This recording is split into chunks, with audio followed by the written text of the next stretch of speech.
നമസ്കാരം, സിനി ഭാരതിലേക്ക് സ്വാഗതം.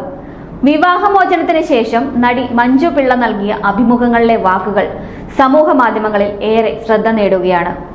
40 വയസ്സിന് ശേഷമാണ് ജീവിതം തുടങ്ങുന്നത്. അമ്മയാണ് തനിക്ക് ഏറെ ശക്തിയും ധൈര്യവും നൽകുന്നത്. താനും അമ്മയും തമ്മിൽ വളരെ വലിയ വഴക്കുകളൊക്കെ ഉണ്ടായിട്ടുണ്ട്. ഇപ്പോൾ വഴക്കുകളൊന്നും ഉണ്ടാവാറുമില്ല.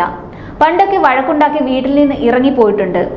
നമ്മൾ പ്രസവ വേദന അനുഭവിച്ചു കഴിയുമ്പോഴേ അമ്മമാർ നമുക്ക് വേണ്ടി അനുഭവിച്ച വേദനകളും യാതനകളും നമുക്ക് മനസ്സിലാവുകയുള്ളൂ.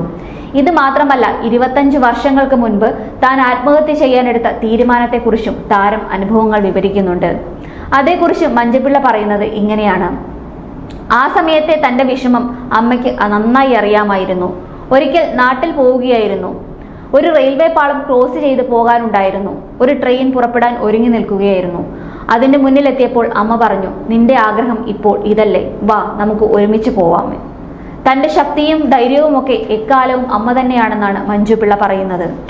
കഴിഞ്ഞ ദിവസങ്ങളിലാണ് നടി മഞ്ജുപിള്ളയും ഛായാഗ്രാഹകൻ സുജിത് വാസുദേവും വിവാഹവിമോചിതരായി എന്ന വാർത്ത പുറത്തുവരുന്നത്. 2020 മുതൽ വേർപിരിഞ്ഞ് താമസിക്കുകയായിരുന്നുവെന്നും അടുത്തിടെയാണ് വിവാഹമോചനത്തിന്റെ നടപടികൾ പൂർത്തിയായതെന്നും ഇപ്പോഴും തങ്ങൾ സുഹൃത്തുക്കളാണെന്നുമൊക്കെ ഒരു അഭിമുഖത്തിൽ സുജിത്തും വ്യക്തമാക്കിയിരുന്നു.